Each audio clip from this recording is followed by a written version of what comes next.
Yesterday, we stopped at, after reading this paragraph, the supramundane paths have the special task of eradicating the defilements. The next paragraph will explore further what are the defilements. Insofar as they bind us to the round of becoming, the defilements are classified into a set of 10 fetters, samyojana, as follows. 1. Personality view. 2. Doubt. 3. Clinging to rules and rituals. 4. Sensual desire. 5. Aversion. 6. Desire for fine material existence. 7. Desire for immaterial existence. 8. Conceit. 9. Restlessness. And 10. The last one, ignorance. The 4 supramundane paths each eliminate a certain layer of defilements. The first, the path of stream entry Sotapaddi Magga, cuts off the first 3 fetters, the courses of the set, eliminates them so they can never arise again. Personality view, Sakkaya Ditthi, the view of a truly existent self in the 5 aggregates, is cut off since one sees the selfless nature of all phenomena. Doubt is eliminated because one has grasped the truth proclaimed by the Buddha, seen it for oneself, and so can never again hang back due to uncertainty. And clinging to rules and rites is removed since one knows that deliverance can be won only through the practice of the Eightfold Path, not through rigid moralism or ceremonial observances.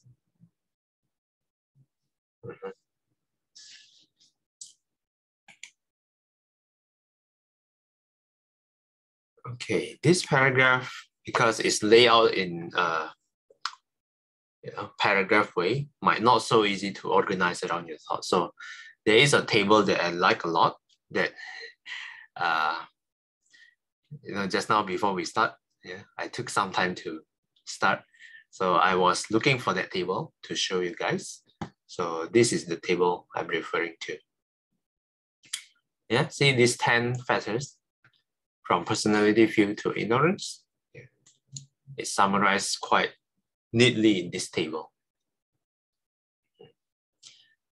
Starting from stream enterer, what are the fetters newly eliminated?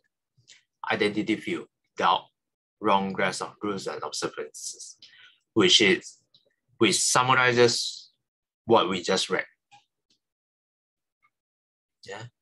Additionally, in the 3rd column, it also mentioned what are the remaining types of rebirth if you are at this stage, at stream entry. Here it says, at most 7 more births among humans and devas. In the paragraphs to come, we will cover once returner, non-returner, and arahant. For once returner, no new fetters are newly eliminated, but lust, hatred, and delusion are weakened. The remaining types of rebirth, 1 more birth in the sense sphere realm. For non-returner, sensual lust and ill will are eliminated. The remaining types of rebirth, spontaneous birth in the form realm. And the last stage, for arahant, the desire for existence in form realm, desire for formless existence, conceit, restless ignorance. The rest of the 5 fetters are finally eliminated. What are the remaining types of rebirth? None for arahant. Yeah? And this table is taken from this book. in the Buddha's words. Any of you have seen this before? So Weiken is grinning.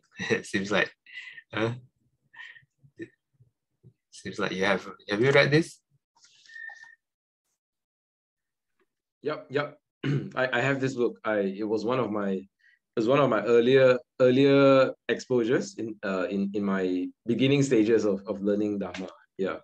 I still remember the day I went to Kinokuniya bookstore in Malaysia. I was how old was I? Maybe 18 or 19. I was with two friends, and we traveled there to get this book. Yeah. So yeah, I was really excited then. And for those of you who like want to begin reading this book, I would encourage you, and I would even say I envy you. I envy you to have that experience of the first exposure to reading the suttas. But I'm guessing most of you already have some familiarity with the suttas, so you don't get that experience anymore. you don't get that beginner's experience. Yeah. But when I first started out, it was eye-opening for me. Yeah. Yeah. Very good, Weiken. I totally agree with Weiken. I think this is one of the best introductory book in Buddhism. Yeah. Written by Bhikkhu Bodhi.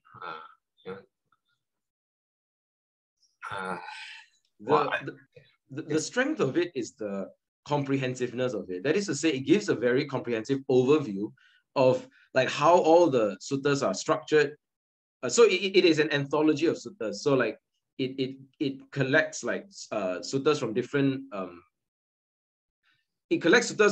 like categories and systematize them according to like different types. So like there are different chapters. You can check it out. So like there's like approaching the Dharma, and then there's like different types of chapters.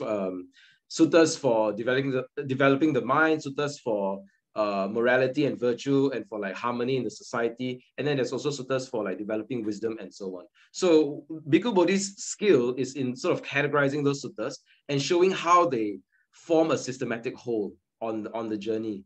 Yeah, so it's very well done. Like it's very skillfully done. So do check it out. Yeah. Yeah, that's very true. Yeah, Weiken summarizes this book perfectly. And yeah, I think Weiken is also quite fortunate to encounter this book quite early.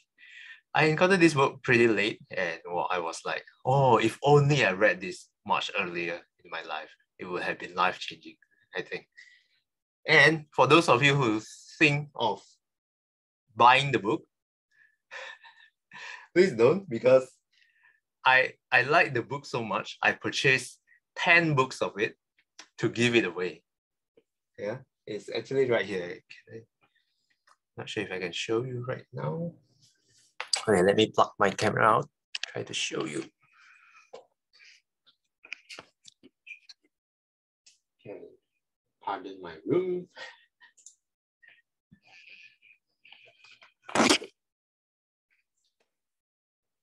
See this?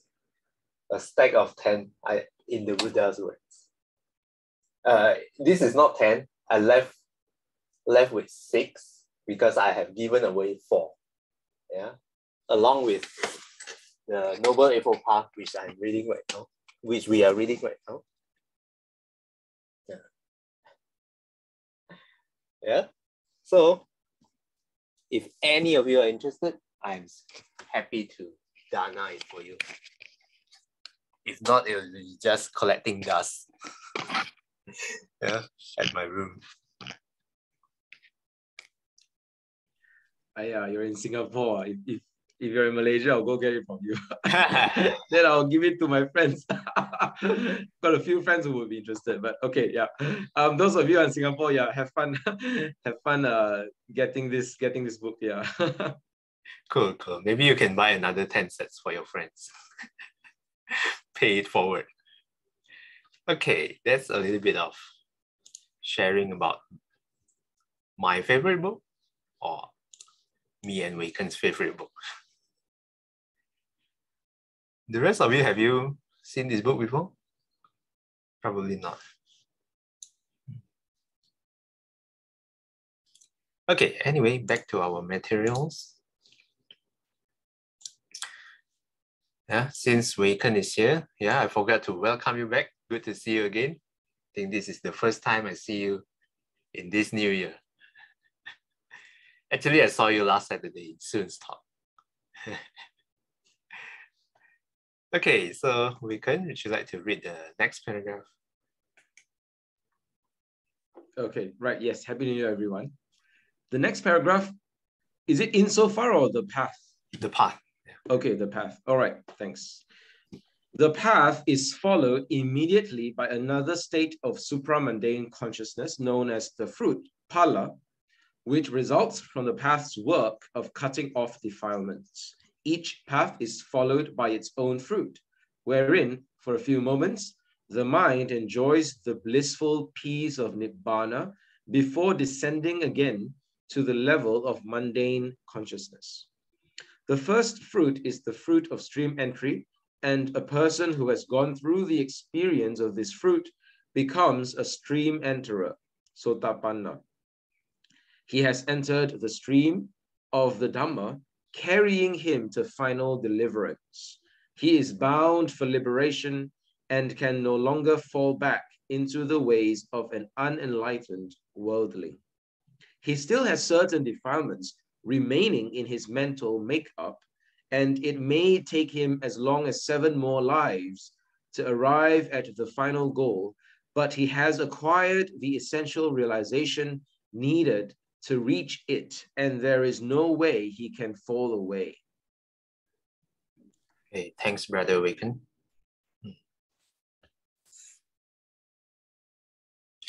Each path is followed by its own fruit, wherein for a few moments the mind enjoys the blissful peace of nibbana before descending again to the level of mundane consciousness. The first fruit is the fruit of stream entry. And a person who has gone through the experience, we simply call it stream enterer, sotapanna. He has entered the stream of the Dhamma, carrying him to final deliverance, to liberation. He is bound for liberation and can no longer fall back into the ways of an unenlightened worldling. Yeah? Putujana, if you're familiar with the word.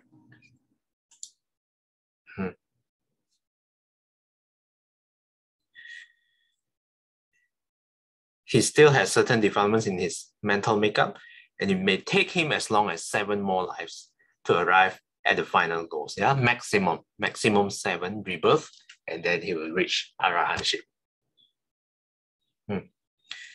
He has acquired the essential realization needed to reach arahantship, and there's no way he can fall away.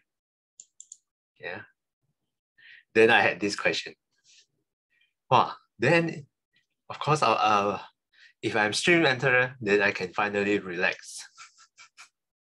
Don't need to practice anymore, since I will be liberated anyway. I can enjoy samsara for 7 more lives. But this is the wrong way, the wrong way to say it. Why? I think the answer is that if you are at this stage, if you are a stream enterer, there's no way that you would want to slack off because you have seen that samsara is suffering. So you will put effort to reach arahantship as fast as possible. Yeah? Not just, oh, I'm stream enterer, so let me laze off, just lie down. Yeah? I will arrive in 7 more rebirths anyway. Yeah. So this is how I see it. Any questions so far for these 2 paragraphs?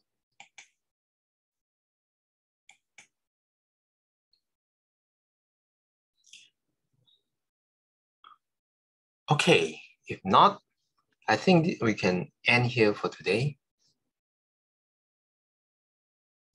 Let's do a dedication. 厌消三障诸烦恼，厌得却会证明了。苦厌罪障悉消除，实是常行菩萨道。阿弥陀佛. Till we meet again, may we be guided by the Buddha, Dhamma, and the Sangha. Sadhu, sadhu, sadhu. Have a fettered day ahead. Unfettered day. Unfettered. No, it's Unfettered day. It's intentional because we will all have fettered day anyway. I see. Okay. I see. Okay. Thank you, Okay. everybody. Bye. Thanks, everyone. See you guys. Bye-bye.